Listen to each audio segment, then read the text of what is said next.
We've owned our Tesla Model Y long range for over 2 months now and have thoroughly enjoyed driving the vehicle, but there are some serious limitations and pesky quirks that we discovered and you need to know about before you purchase a Tesla Model Y. This all started with a low tire pressure warning my wife received one day on her way home from work. She was leaving work and saw a little message on the touchscreen that said, "Check tire pressure."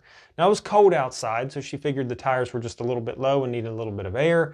Also, the vehicle was driving and handling normally, so there was no reason to suspect that there was any type of issue with one of the tires other than the pressure being a little bit low. Well, once she got home, we quickly realized that there was indeed an issue with a screw in the center of our left rear tire. Obviously, she couldn't drive to work like this, so it needed to be fixed. And with my old school thinking, I quickly popped the trunk to try and get the spare tire and jack to place that on there so I could have the other tire fixed. Well, guess what? Tesla does not include a spare tire or a jack for the car. This is a serious issue, especially if you're stuck on the side of the road. So an angry and confused Tesla owner hopped online to figure out what Tesla's reason was or issue was with including a spare tire, or what solutions they offered if you have a flat tire on the side of the road. Took a look in the Tesla app and discovered that there is a flat tire repair kit, which is essentially an air pump attached to a can of tire sealant that you can use on the side of the road to quickly repair your flat tire and make it to a service station. Now, there are several issues with that approach. Tesla has what we call a TPMS sensor. That's a tire pressure monitoring system sensor. Basically, it tells you what your tire pressure is at. A lot of new vehicles are required to have them. Tesla is not exempt from that. If you use that air pump and the tire sealant, that tire sealant damages the TPMS sensor. So when you go to repair the tire, you have to replace that sensor, which is around $40. That's an added cost and crazy just for a flat repair. Another thing to consider is that that tire sealant can often damage the inside of the tire, making a patch plug a serious issue because it won't adhere properly to the inner surface of the tire. So with that flat tire, I decided to go ahead and construct a small tire repair kit that I can keep in the car with me that won't cost me a bundle of money in TPMS replacement sensors or new tires because the slime deteriorates the inside of the tire. It starts with an air pump that is USB-C chargeable, so I can actually charge it through the Tesla if I need to.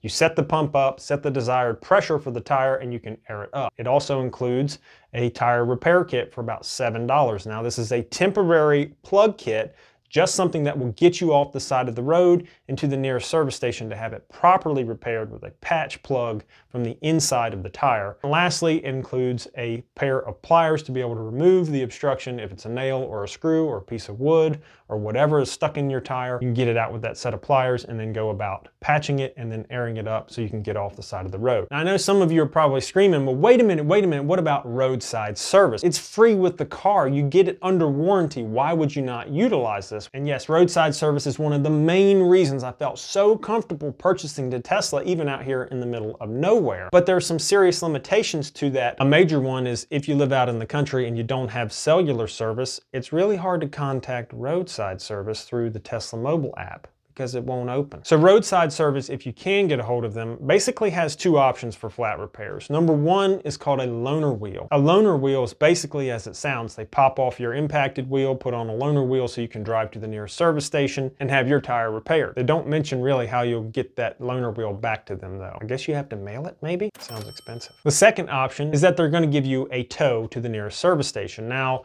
this is good for a 50-mile radius. Anything outside of 50 miles, you have to cover that additional charge. Now, another limitation that I mentioned earlier is connectivity, and this is a big issue, especially if, I don't know, you're stuck on the side of the road with a flat tire and you don't have cell service. It would be nice to contact roadside assistance even if you don't have cell service.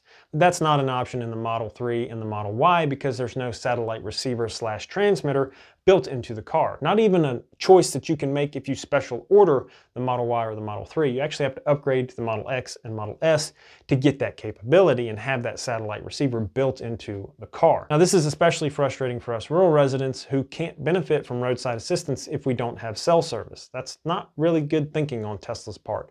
If you're going to reach out to a rural community and expand your footprint into rural America with fully electric vehicles, this needs to be an option on all of your cars. Satellite receivers built in so that, I don't know, if you're stuck on the side of the road and you need a tow, you could push a button or something like that to be able to contact somebody via a satellite and say, hey, I've got an issue, I need some help. Another little bugbear we experienced is the fact that the rear climate control was simply just adequate, not great. Now, there are only 4 vents that service the rear cabin, which is part of the problem. There's 2 main vents that come out of the center console in the rear, and then there are 2 floor vents, one under each of the front seats.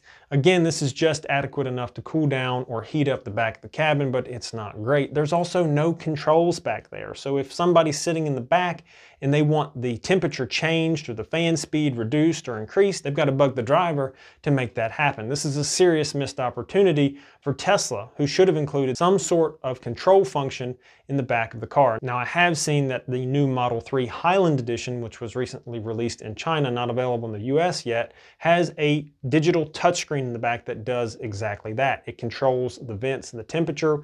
That should have been released from the get-go with the Model Y a long time ago. There's no reason in 2023 that a production car should not have some form of rear AC and heat controls, especially for the price that you pay for the Model Y. Another thing is actual airflow.